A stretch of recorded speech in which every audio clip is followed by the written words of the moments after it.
right. Thank you so much for joining me here today on the redpillinvestor.com, as well as my channel on YouTube at Sell More Homes Now.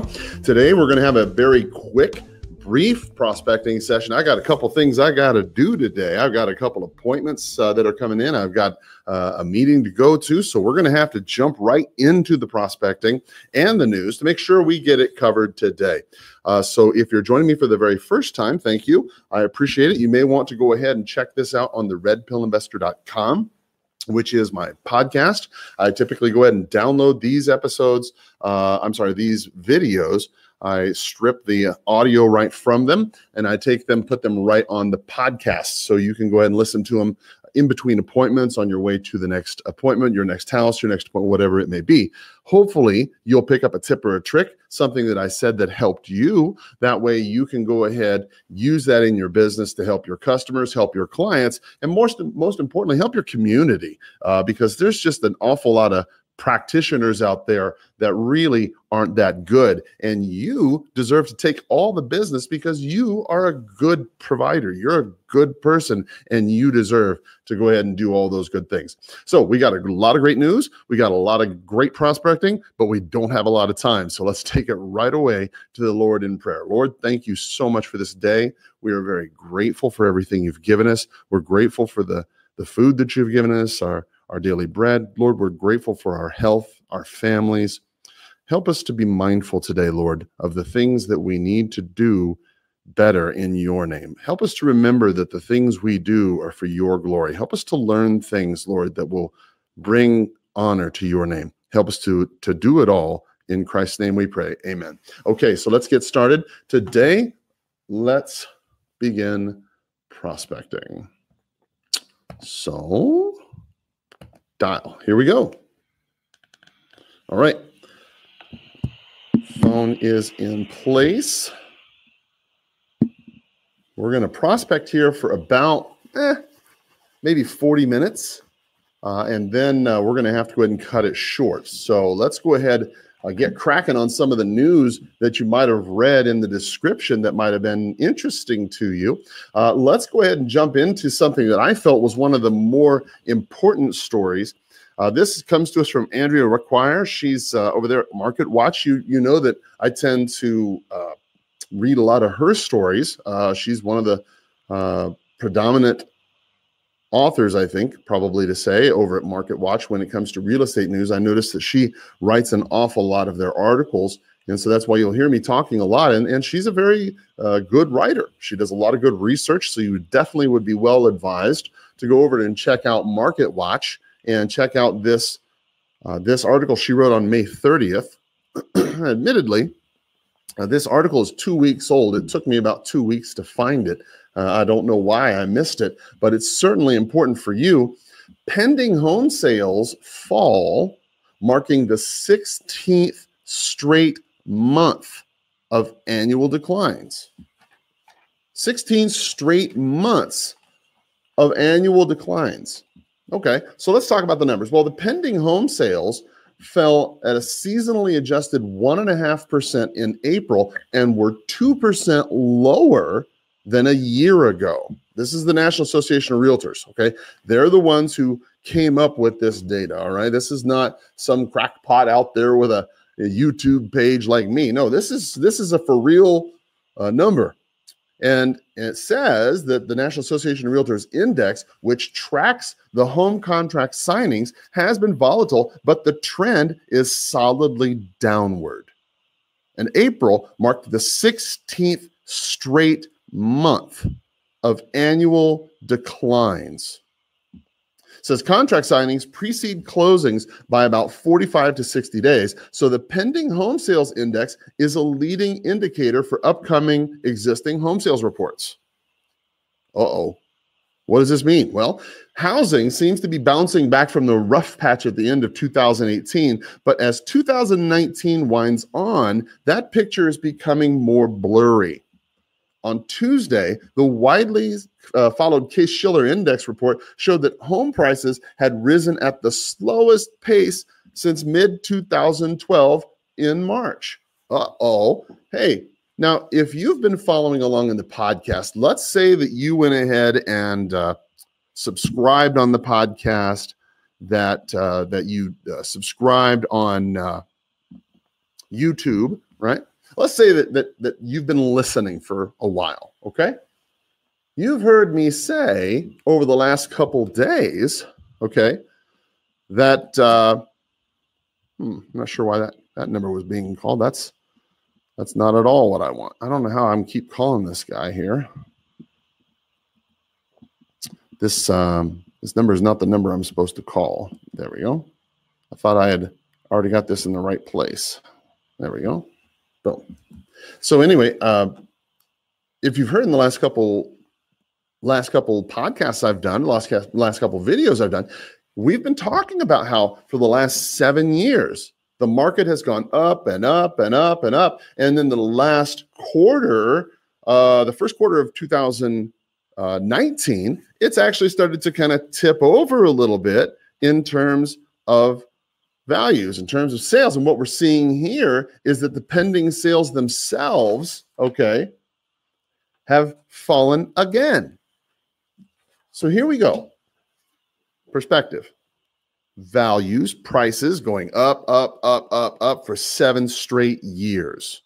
Up, up, up, up, up, up, up. The amount that it's been going up has been decreasing until the quarter of this year, first quarter of 2019, in which case the sales prices tipped over, went down just a little bit. Not a lot, just a little bit. At the same time, for the last 7 years, okay, or I should say the last 16 months, right? The amount of homes in the last 16 months that have been going under contract is lower. It's taking longer for homes to sell.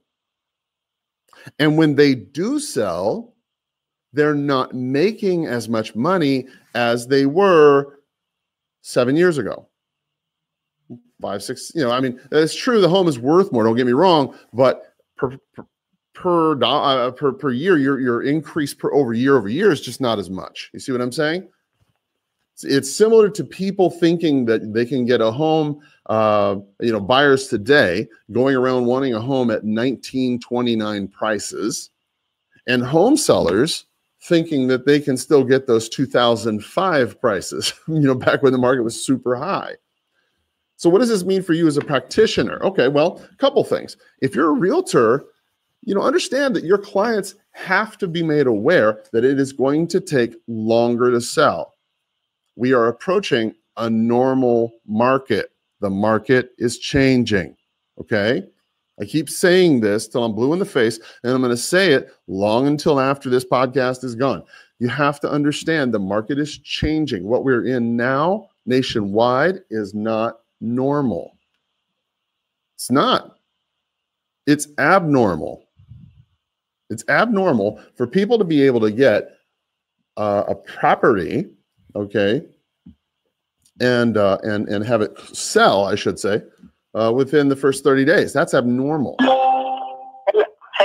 Hi, this is Karl Krenzel. How are you today? Wherever I am, this is not your business, bye.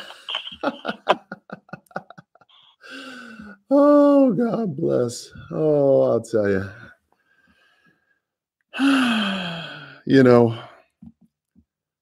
Some days.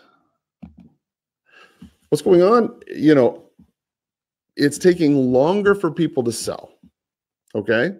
People like that lady I was just talking to, they go on the market, they see for the last 16 months, they see everybody selling.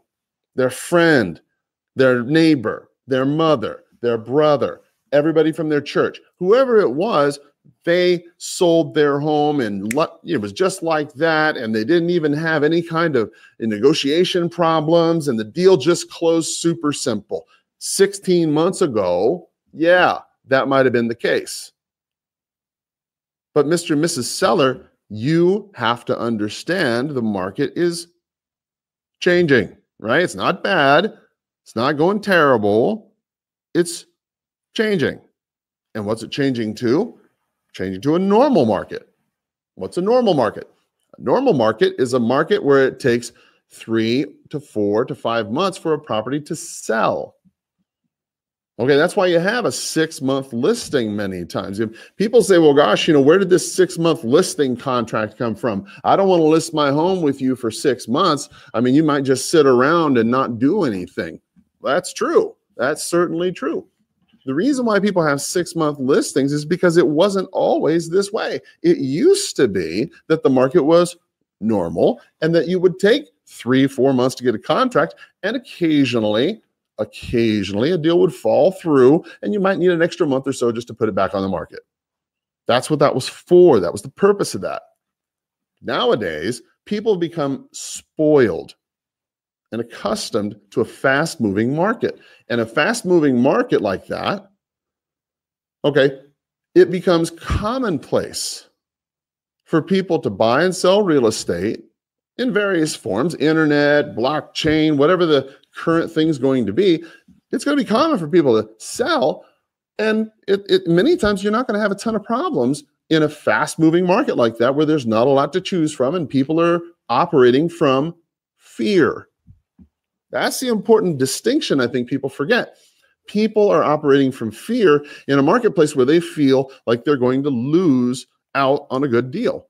If they feel they're going to lose out on a good property, that's why they take very little time to make a decision. That's why they take very little time to take very thought about how they're going to negotiate a deal.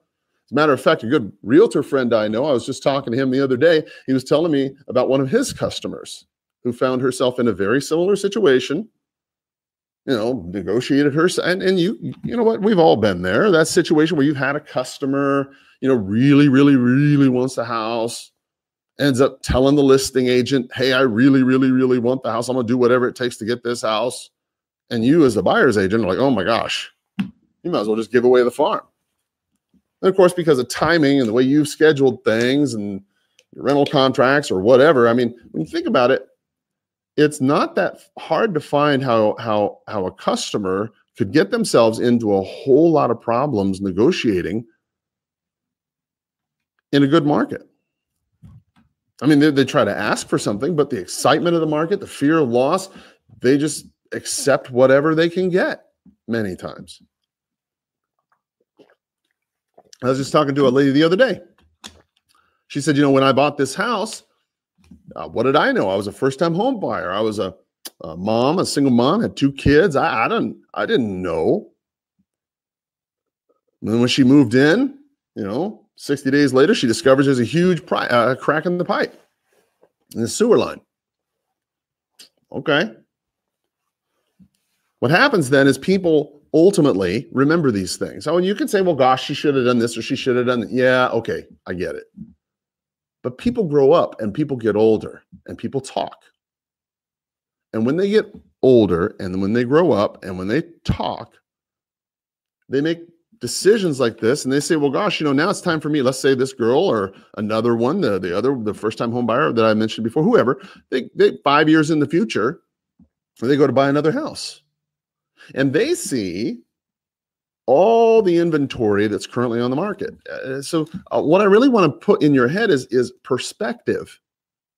I want you to think about this from a 5-year ago perspective. The people who are buying homes today, they had homes many times 5 years ago. I mean, unless, of course, they're a first-time home buyer. But if you're a second-time home buyer, third-time home buyer, something move up, move down, something along those lines, maybe even investors. If you're out there in the marketplace right now, you've probably owned a property in the past. And if you owned a property in the past, you remember what it was like in 2005, 6, 7, 8, and what ultimately ended up happening. For many people, that was a terrifying time where they lost a lot of money. They lost a lot of equity. They had to go back to work. People they knew at companies that had been around for years had collapsed. Those are scary times for people, and they're not anxious to go back to that.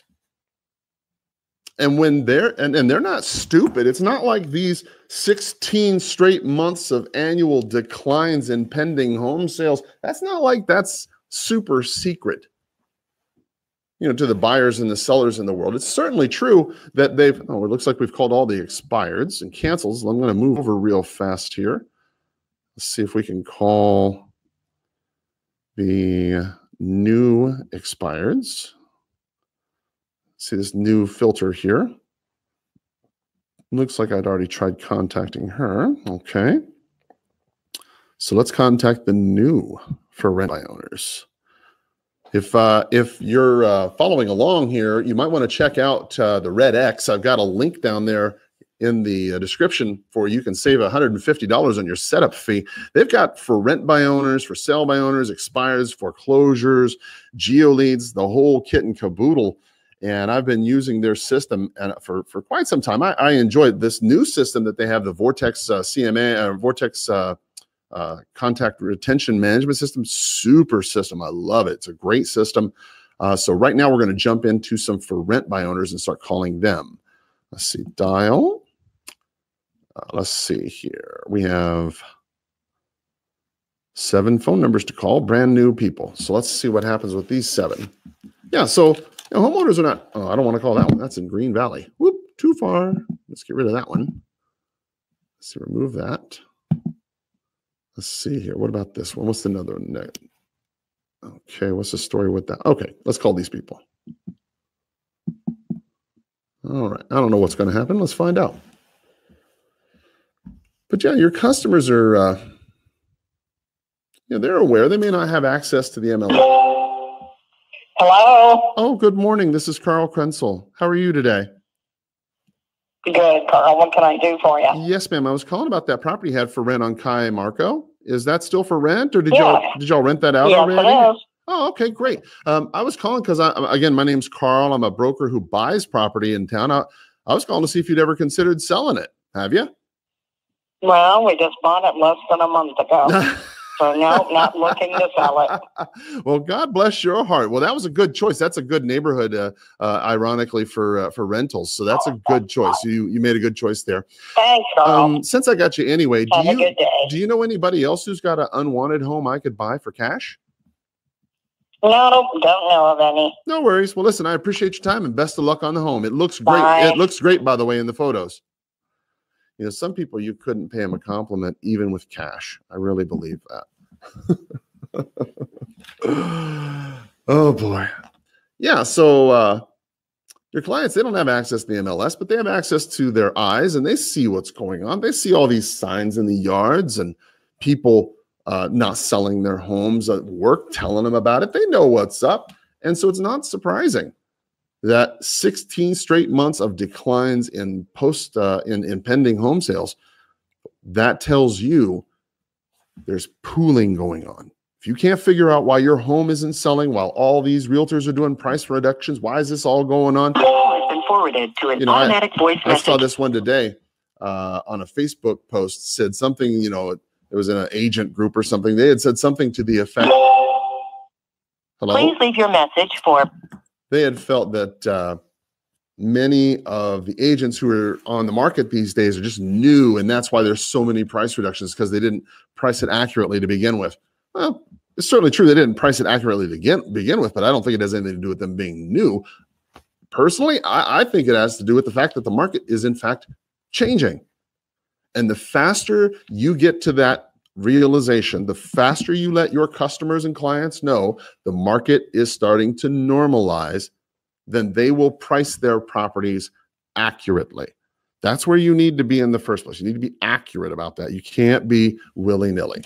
Okay, well, we called all the new for rent by owners. Let's go ahead and call all the new foreclosures. Let's call them up here. Let's see how many we got to deal with. As I mentioned, there was only 7 for rent by owners that were brand new. So we're going to call all the new foreclosures. Turns out we got 62 here that are in my little purview. So let's see what we can do here. I'm going to delete a couple of these because a couple of these are in areas that I don't really service.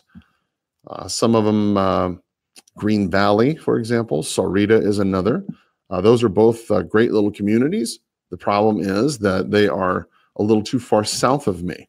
When you're wholesaling these properties, here's the thing. When I'm calling a property that is a foreclosure, if it's not immediately going to be something that has a potential of being listed or sold for something along, get them out of that situation. If I can't get them out of that situation, let's say, the best thing to do, let's say, is wholesale or whatnot. You want to make sure that you don't do it in an area that is going to be difficult to sell. So for example, Sarita for me is a little bit far. It's not that it's a hard place to sell, it's just hard to sell.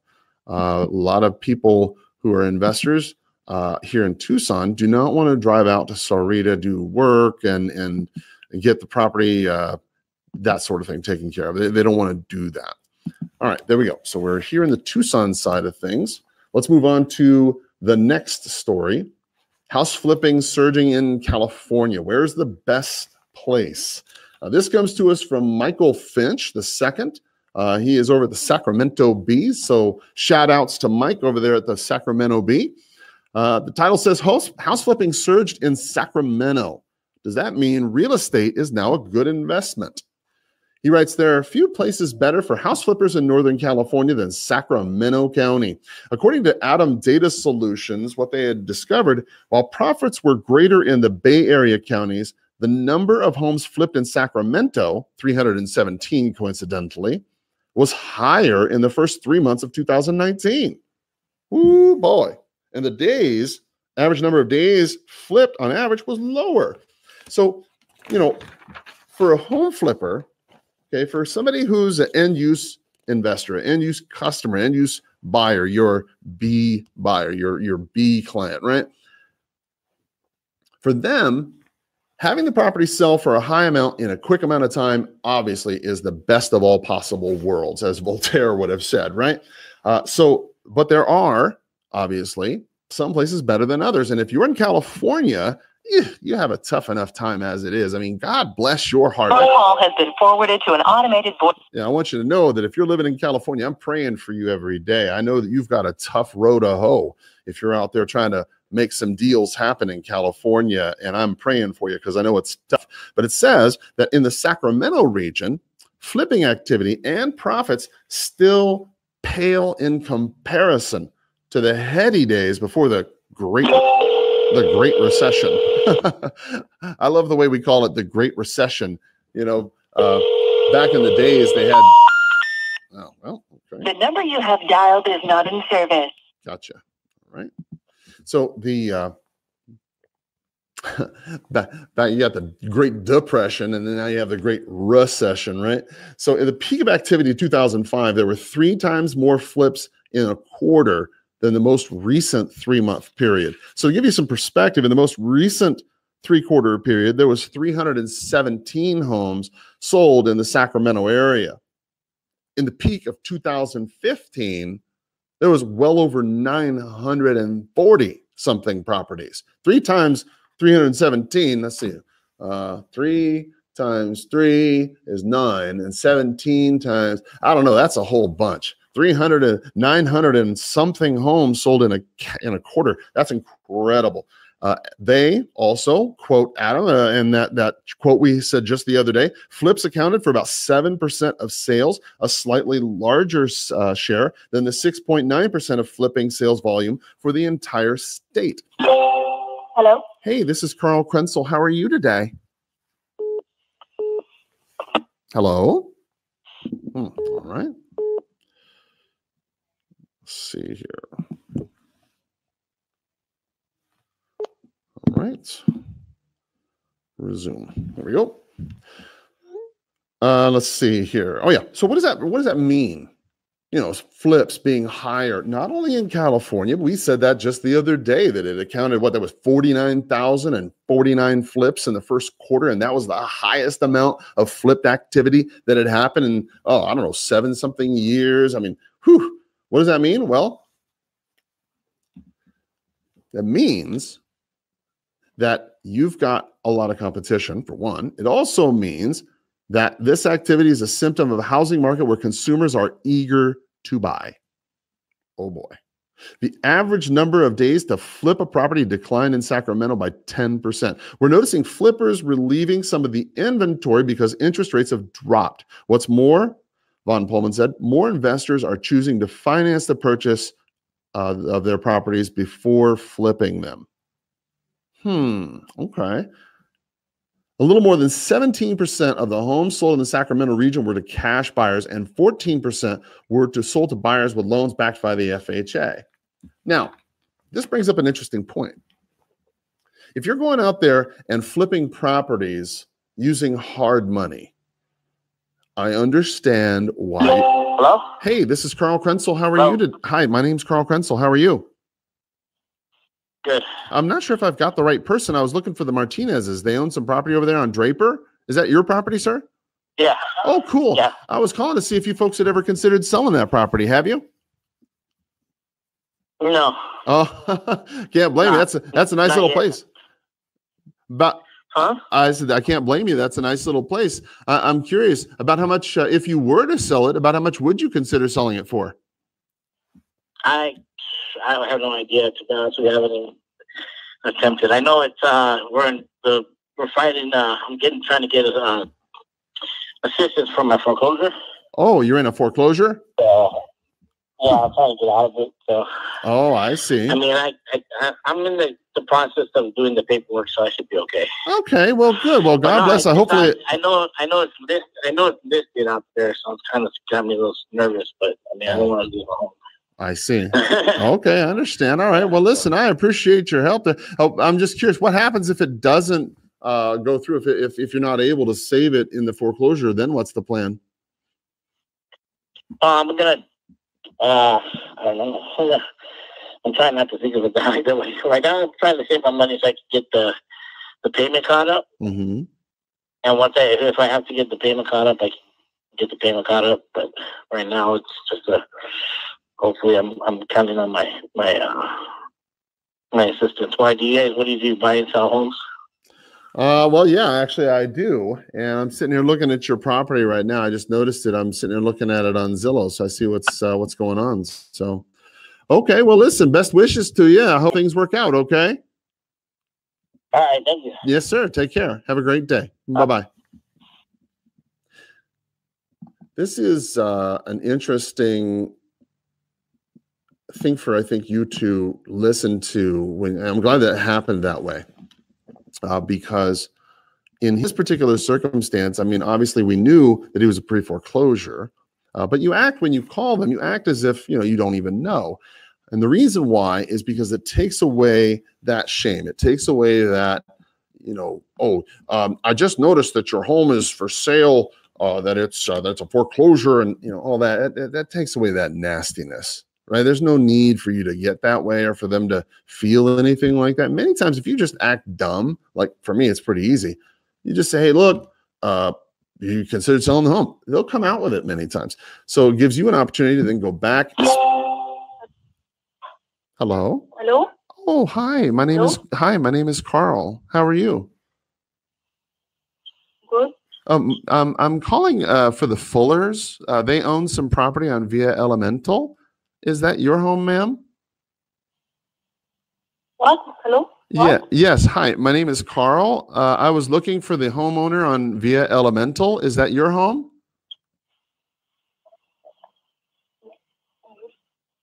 Hello? Hi. My name is Karl. Can y'all understand me okay? Can you hear me okay? Habla inglés? We don't know anybody like that. You don't know anybody like what? The house on Via Elemental? Like, is that your house on Via Elemental? my house in Via Elemental. Yeah, no problem. No problem. It sounds like I have the wrong number, sweetie. You have a great day, okay? Okay. All bye. right. Don't worry, girl. You have a great day. Take care. Bye-bye. All right. So let's see here. All right, delete that. Don't count that.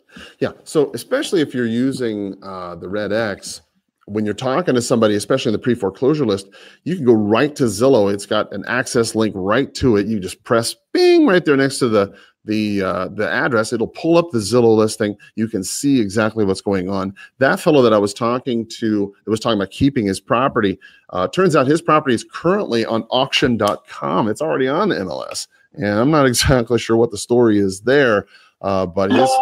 Hi. Hi, my name... So.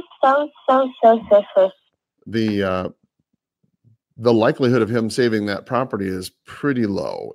And he had a manufactured home that was pretty far on the southwest of town. Again, manufactured homes, a little bit more difficult to sell here in Tucson simply because they're everywhere. It's just like land, especially when you're starting to... Hola. Hola, habla inglés? Bien. Oh, hi. My name is Karl Krenzel. How are you? Spanish. Oh, mi nombre es Karl Krenzel de Sotheby's Realty. Estoy llamando para saber si usted está interesado en vender su casa. ¿Cómo dice? ¿Interesado en vender su casa? No. Oh, ok, gracias. Okay, thank you. Ajá, bye bye, de nada. All right. Now, just to be honest, to be fair, that is horrible Spanish, and I know it. I know that that's horrible Spanish. Please forgive me if you're a native Spanish speaker for butchering your language. I apologize profusely. That is the extent of my Spanish. I don't know anything other than that. I know how to say that phrase and that phrase alone. If it comes out to where they do want to sell, basically I'm just saying, hi, my name's Karl from Sotheby's. I'm just calling to see if you're interested in selling your home. If they come back with C or yes, something like that, then great. I'll get a Spanish-speaking agent. We'll figure it out. But for the moment, I mean, I don't really know how to speak Spanish at length, but that's about the extent of it. So I just try to do what I can, the best I can for right now. I think it's a good idea for you, if you're not a Spanish speaker, to learn a little bit of Spanish or whatever the language is around you. Here in Arizona, obviously, Spanish is predominant. If, however, you're in another city where, I don't know, when you're in Detroit, Michigan, Dearborn, Michigan, let's say, you need to speak Somali. I don't know, learn to speak Somali, whatever it is. It would be helpful for you in your real estate game for you to learn how to speak other portions of other languages. You don't have to master the language, just so you know, is this person willing to sell their property? Because that's what you need to find out. If they're not willing, if they're willing to sell, then you can find somebody that will help them and you can make sure that they get served properly. Remember, what we're trying to do here is find customers, find clients, find people with real estate problems. If they've got a real estate problem, then you can... Hello? You reach AZ Professional Services and Tax and Time Tax Professionals. We're open Monday. You can help them if they have a real estate problem, but don't let language get in the way. So let's talk about some of the quick California areas, some of the better areas, the change in return on investment, right? As far as the first quarter of 2019, the home flips, Los Angeles says Los Angeles County had 899 home flips with a gross profit, according to Adam Data Solutions. The gross profit on average was about $130,000. Their change in return on investment was down 9% from last year. San Diego had 457, San Diego County, that is, had 457 home flips in the first quarter of 2019, with $104,000 being the gross profit on a flip. However, their percentage in change in return on investment was down 23%. So it's not quite as profitable as it used to be in San Diego. Sacramento, on the other hand, to give you some perspective, had 317 home flips. The average profit was $92,000, and that's up 6%. So you can see that in the state of California, just like in your state and in my state, there are specific areas, as I've been mentioning. I don't want to go down to Sarita. I don't want to go to 3 Points. I don't want to go to... Hello? Hello. Oh, hi there. This is Karl. How are you today? Who? Oh, I'm sorry. I might have the wrong number. My name is Karl Krenzel. I was actually looking for the owners of a property over there on Earp Wash. Is that your property?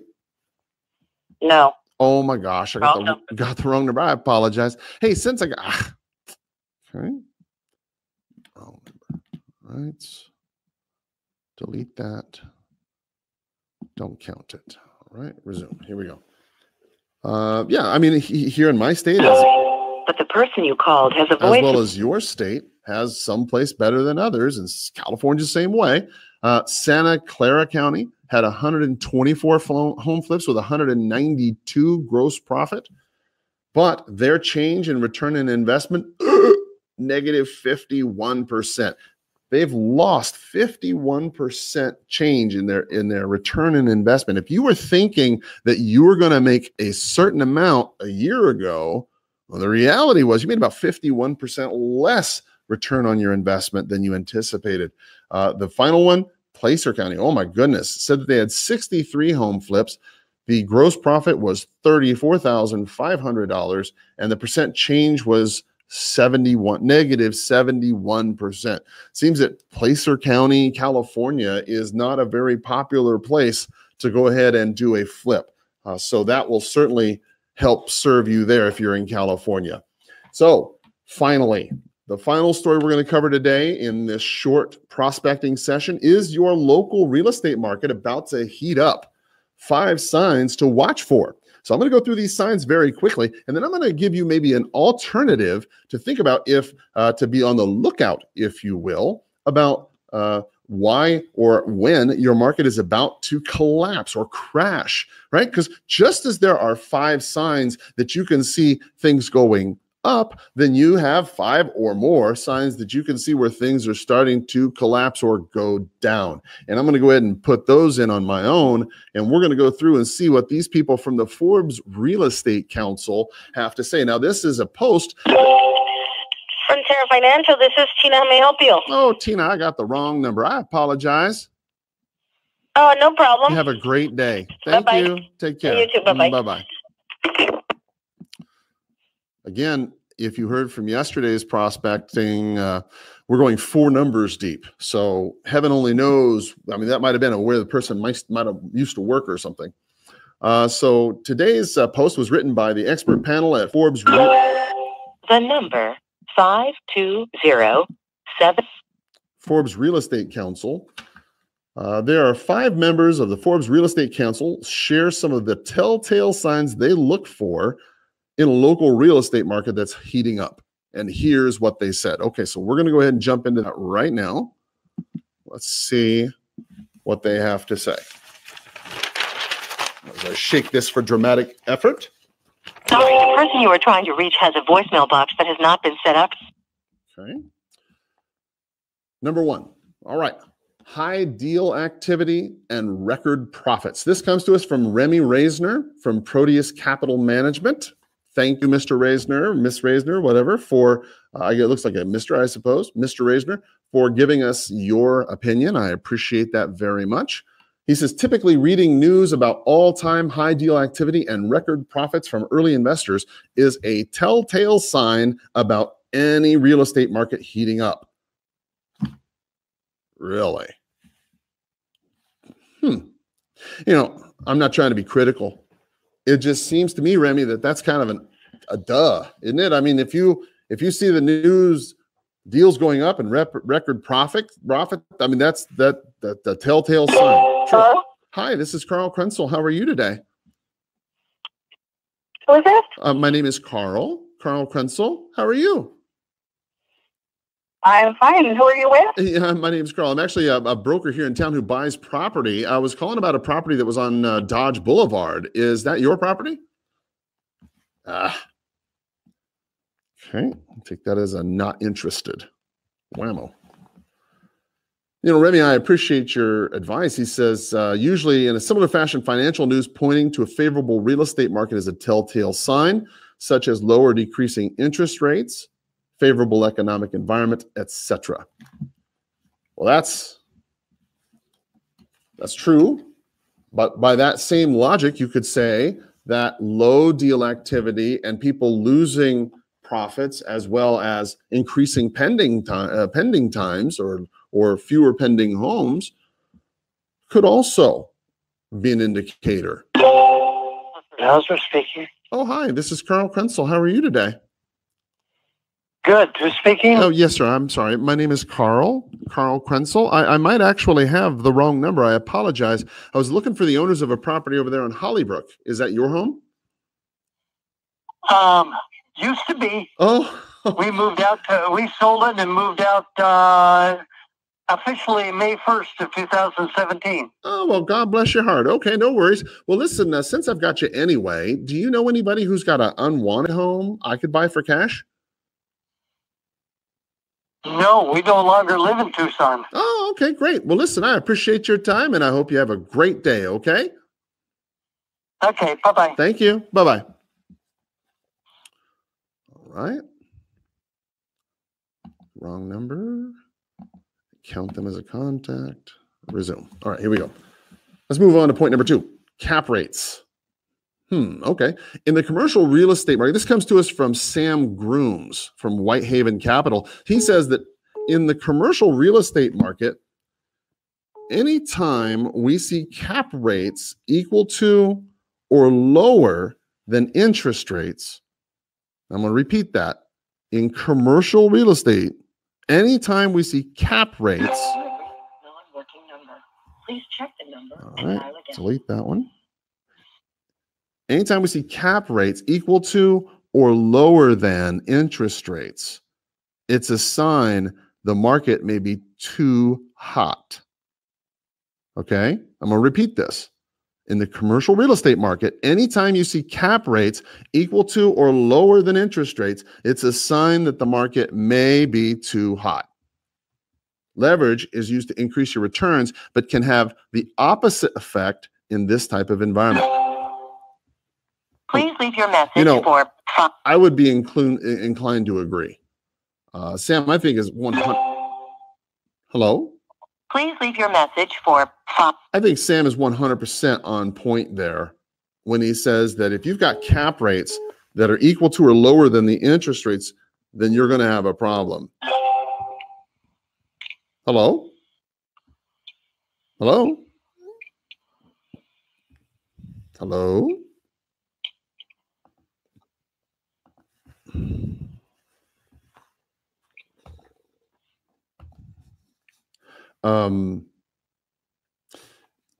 When you start talking about cap rates versus your cash on cash return, I mean, if your cap rates that you're getting on your property is lower than it's costing you, that's not so good.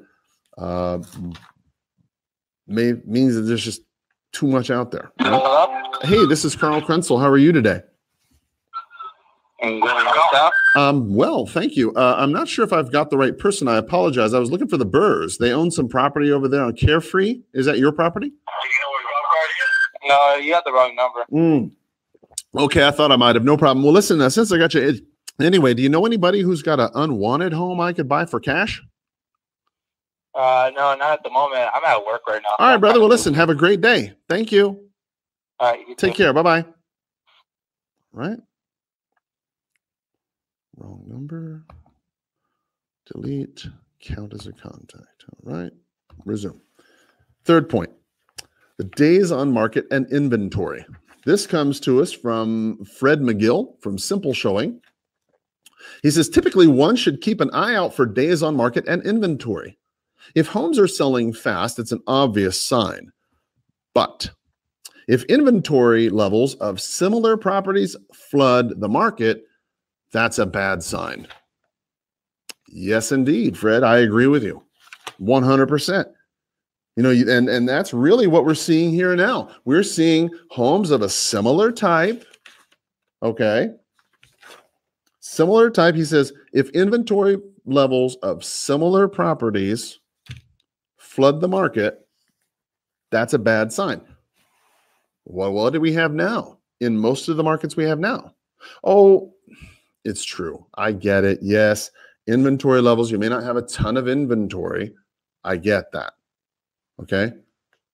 However, it does not mean that things are not selling. I mean, just your own pendings. Look on your own MLS. I mean, if you don't believe me, look on your own MLS. Tell me, are the pendings in your areas starting to expand? Are you starting to find that you're having a longer days on market regardless of the price range? Are you finding that you're having more homes on the market even though things are still selling? It's not like it's a bad market, but forwarded It's just to an taking a automatic little voice longer. message system. Taking a little bit longer. Your sellers are asking a few more questions. You have to run ads, maybe do a couple extra open houses. I don't know. They're starting to call these offer pad places. Hello? Yes. Oh, Karl Krenzel. How you doing? Good. Who are you? Yeah, no problem. My name's Karl, Karl Krenzel. I might actually have the wrong person. I apologize. I'm actually looking for the owner of a home on Polaris. Is that your property, sir? Yep, that's him. With the quick hung up, too. All right. Fourth point. This comes to us from Christopher Lombardi from Lombardi Residential LLC. He says, I like to see new restaurants opening up. People nowadays like to be near downtown restaurants where they can walk to restaurants and shopping. New trendy restaurants opening up is a sign that the demand is beginning to pick up and people are moving into the neighborhood. Okay. Well, God bless your heart. I mean, I'm in Tucson, Arizona, and we have a different situation here. We don't have a city that is urban like that. I mean, we have an urban downtown, of course we do, but a majority of the people who live in and around Tucson and Pima County live in the outlying areas, and we don't go downtown for new trendy restaurants. That's not what we do.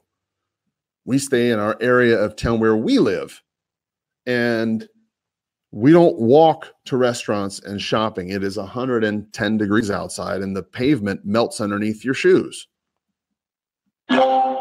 Hey, this is Karl Krenzel. How are you today? Fine. I'm not sure if I have the right person, so I apologize. I was looking for the owner of a home over there on 3rd Street. Is that your property, sir? No, sir. Oh my gosh. Okay, I got the wrong number. I apologize. Hey, since I got you here anyway, do you know anybody who's got an unwanted property? No, guess not. Okay. Let's see. Wrong number. Count as a transaction. Or count. There we go. Boom. Okay. Yeah, I mean, here in Tucson, you're not really going to find a lot of new shopping and trendy restaurants. That's a sign of demand picking up.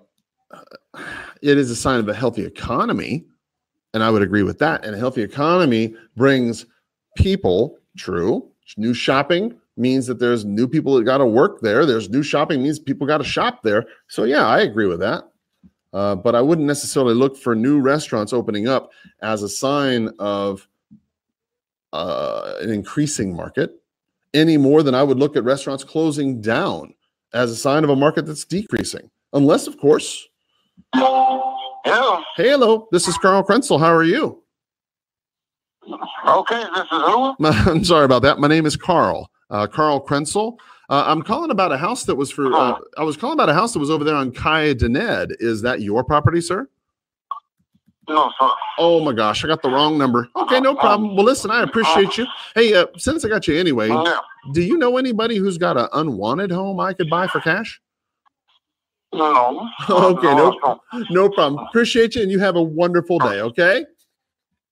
You too. Thank you. Bye-bye. All right. Number there. Delete that. Count that as a contact. Resume.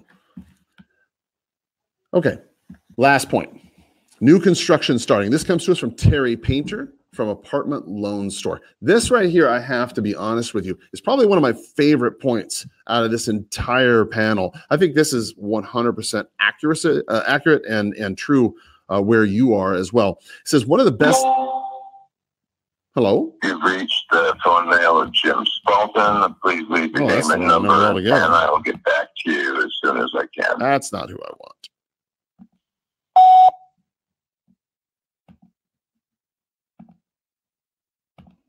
All right. One of the best signs of commercial real estate heating up is the start of new construction. In Portland, Oregon, where I'm based, there have been too many construction starts in downtown Portland, the Pearl District, and the Alphabet District. So these markets are not heating up and have actually overbuilt in multifamily. However, there have been relatively few construction starts in the surrounding suburbs. Because there's a shortage of housing and industrial space, these markets are heating up. You know, this is a very good point where you are too, because it applies to your residential market in the same manner. You will find that some areas will have a lot of construction in your town. Certain central, east, south, whatever the particular area that's in your town, they're going to find an area. Hello? Good morning. This is Karl Krenzel. How are you today? I'm fine, thank you. I'm not sure if I have the right person, so I apologize in advance. I was looking for the owners of a property over there on Scarlet Canyon. Is that your property, ma'am? Yes. Wonderful, wonderful. I'm an agent in town who buys properties. I was actually calling to see if you folks had considered selling that property. Have you? Yes, actually, my neighbor is interested in buying it. Oh, no joke. Okay, great. If you don't mind me asking, about how much would you ask for the property if you were to sell it? I guess right now I'm looking at about I'm trying to think, 169, 179. Probably about 185, 190. Okay, all right. And if you don't mind me asking, about how much do you suppose the house is worth? I just had it appraised for 201. Wow. Okay. All right. Good deal. All right. Let's see. And what kind of things, if anything, do you have wrong with it? Nothing. It's got a brand new air conditioner. Pool pump probably needs to be cleaned. Okay. All right. Good deal. All right. And I'm curious about how old is it? I'm just kind of looking at it. It looks like it's a 1,152 square feet, and it's 2.5 bath. I assume that's a 3-bedroom? No, it's a 2-bedroom and it's a 2-bath. Oh, I see. Okay. All right. Okay. All right. And ideally, when would you like to close by? I'm working on that now. No problem. They're No supposed to be problem. coming up with a contract. So. Oh, good deal. Good deal. Because foreclosure date is, I think, July 24th. So. Okay. Well, then hopefully everything will work out for the both of you. Okay. Thank you. Yes, ma'am. God bless. Take care. See you soon. Bye-bye. So on that particular one, we probably could have, fought to make some sort of appointment happen on that. But while I was looking at it, I was looking at the Zillow thing on there. The foreclosure on there is 191. She just reduced the price, and the foreclosure date's coming up, as she knows. But yeah, 2-bedroom, that's a little expensive. Yeah. So anyway, getting back to this issue of overbuilding, right? Same thing happens where you are. People will overbuild for your neighborhood, and people will go ahead and in certain areas or whatever, and then other areas they will be completely left alone, and that's why you'll see a lot of infill. Please leave your message. You'll see a lot of infill lots being built, a lot of crazy new maybe. Please leave your message for maybe even somebody who's doing a semi-custom build. So understand that new construction starts affects your build as well, affects your resale, affects your investments. All right, well, guys, listen, I'm going to go ahead and get scooting here. It is 9:15. We've prospected for about an hour now. I appreciate the fact that each and every one of you have been listening. I really, appreciate the fact that all of you have been sharing this on social media as well as the podcast, listening to it on the redpillinvestor.com. Guys, thank you so much. If you have any questions at all, feel free to reach out to me via email or direct message. I'm happy to help you in any way I can. Thank you so much. And as always, I hope you have a powerful sales day. Bye-bye.